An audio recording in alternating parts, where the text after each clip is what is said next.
1 अगस्त 2022 दोस्तों, इंडिया में पावर की रिक्वायरमेंट बढ़ती चली जा रही है। ये बात आप बहुत अच्छे से जानते हैं।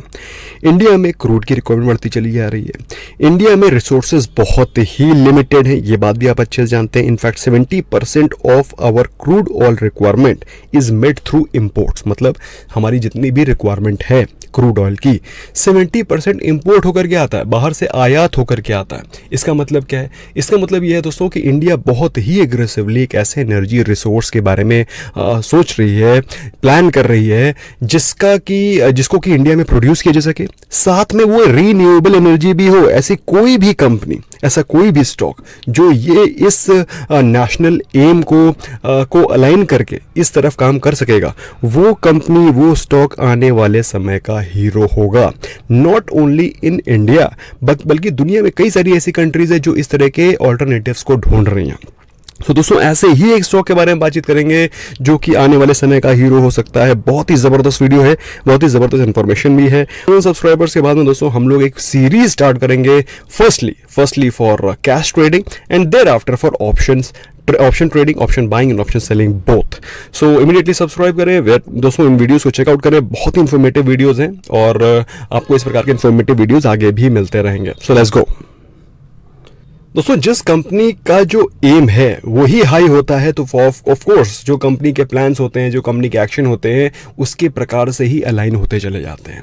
ये कंपनी जो काम कर रही है वो इंडिया की जो गवर्नमेंट है, national action plan on climate change के तहत काम कर रही है। 2035 तक वाटर न्यूट्रलिटी, 2040 तक कार्बन न्यूट्रलिटी अचीव करना चाहती है। बेसिकली गवर्नमेंट के प्लान के साथ, गवर्नमेंट के एक्शन प्लान के तहत अपने आप को अलाइन कर रही है। और दोस्तों, ये बात आपको पहले भी मैं कई बार बता चुका हूं। गवर्नमेंट के प्लान्स के तहत जो भी कंपनी अपने आप को अलाइन करेगी, फिर चाहे वो रिलायंस हो, चाहे वो अडानी हो, या फिर लार्सन एंड ट्यूबर हो, जिसके बारे में हम लोग बातचीत करने वाले हैं, ये सारी कंपनीज फ्लरिश करना तय हैं। लेकिन ऐसा नहीं है दोस्तों कि सिर्फ यही एक ऐसी कंपनी है जो इस डायरेक्शन में काम कर रही है। और कौन सी कंपनीज है उनके बारे में भी बातचीत करेंगे। पहले बात करते हैं लार्सन एंड ट्यूब्रो की, जिसने कि green hydrogen plant Hazira Gujarat में कमीशन किया है और 45 kg of green hydrogen daily basis में बनाया जाएगा। आपको लग रहा है 45 kg बड़ी व्हाट द हेल, 45 kg तो कुछ भी नहीं है, एक बोरी है। एक बोरी नहीं है दोस्तों, गैस को केजी में, मतलब 1 kg ऑफ गैस, आपको मालूम है ना, एक सिलेंडर जो गैस होता है आपका, दैट इज 14.2 kgs। तो 14.2 kg का जो गैस का सिलेंडर होता है, उसमें कितने महीने हम लोग का खाना बनता है, यू रिमेंबर दैट। तो अभी क्या है, ये एक पायलट प्रोजेक्ट है जिससे कि कंपनी अपनी रिक्वायरमेंट को, अपनी जो इस प्लांट की रिक्वायरमेंट है, एनर्जी की रिक्वायरमेंट, उसको मीट करेगी। और अगर ये सक्सेसफुल होता है तो कंपनी इसको लेकर के और भी ज्यादा एग्रेसिव है। बहुत ही ऑटोमेटेड प्लांट है, पैसिव सिस्टम सारे लगे हुए हैं। पैसिव सिस्टम मतलब आपको एक्टिवली कोई बंदा वहां खड़ा करके मॉनिटर करने के लिए लगाना नहीं है। Everything is automated, everything is controlled. और एक्टिव और पैसिव दोनों है, दोनों सिस्टम्स हैं, जिसमें कि आदमी चाहे तो वहां पर खड़ा भी हो सकता है। अदरवाइज पैसिव सिस्टम भी है मॉनिटरिंग, सारी फंक्शनैलिटी को मॉनिटर करने के लिए।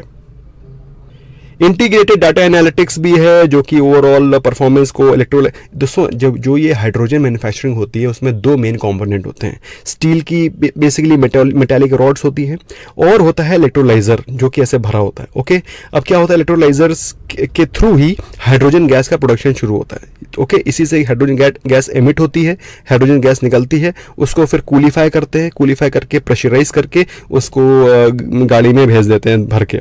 और जो कूलिंग होती है, जो प्रेशर से कूल किया जाता है, उसका टेम्परेचर होता है -252 डिग्री सेल्सियस।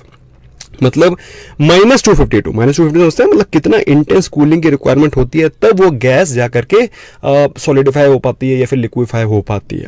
तो कहने का मतलब क्या है कि काफ़ी कॉस्टली सिस्टम है। अब धीरे धीरे करके जब इसको इनोवेट किया जाएगा तो ये जो कॉस्ट ऑफ सिस्टम है, इसको धीरे धीरे करके लोअर किया जाएगा। दोस्तों, आपको मालूम है लार्सन एंड ट्यूब्रो कभी भी इनोवेशन से पीछे नहीं हटता है। तो ऐसे में दोस्तों इस स्टॉक पे हमें नजर रखनी चाहिए विद लॉन्ग टर्म पर्सपेक्टिव।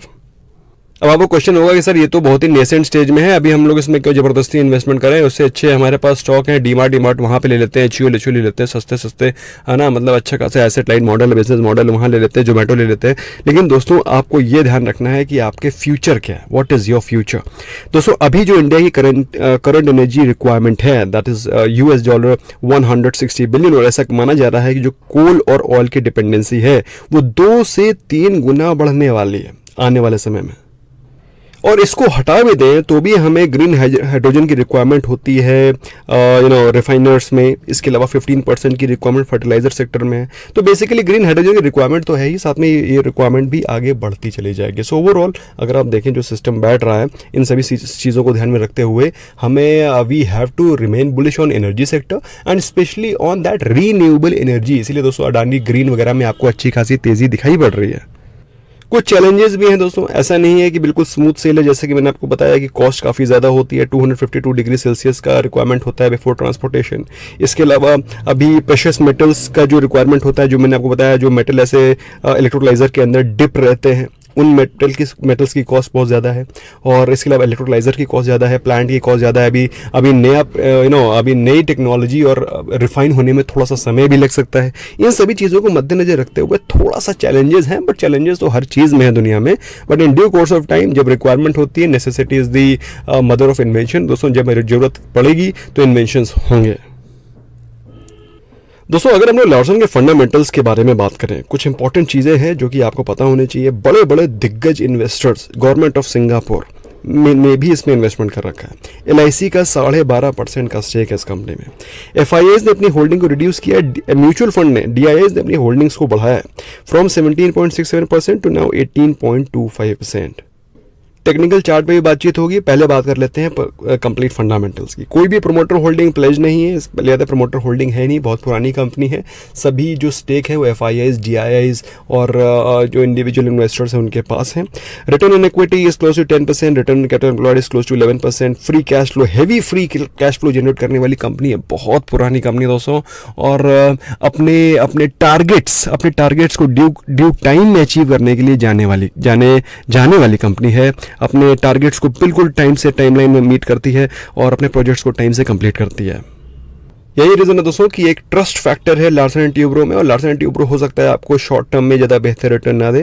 पिछले 1 महीने में स्टॉक ने 10% के रिटर्न दिए हैं, निफ्टी 50 ने करीब 8.5% के, इस स्टॉक ने 12% के रिटर्न दिए। 1 महीने में इतने ही रिटर्न मिलेंगे।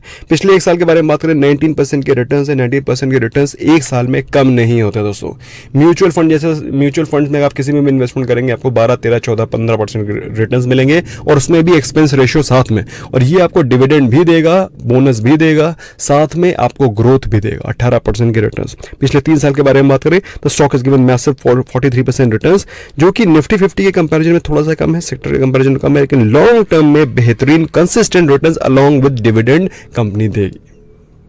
सो दोस्तों अगर आप सोच रहे हैं कि ये मल्टी बैगर रिटर्न्स देगा, बिल्कुल देगा, बट समय लगेगा। 1 साल के अंदर, 2 महीने के अंदर मल्टी बैगर के रिटर्न्स अगर आप एक्सपेक्ट करते हैं तो फिर ये स्टॉक नहीं देगा, क्योंकि ये लॉन्ग टर्म वेल्थ जनरेशन वाला स्टॉक है, जिसको कि आप जनरेशन टू जनरेशन पास कर सकते हैं। अच्छा, स्टॉक को टेक्निकली बात करें दोस्तों, कई सारी चीज़ें हैं जो कि आपको पता होनी चाहिए।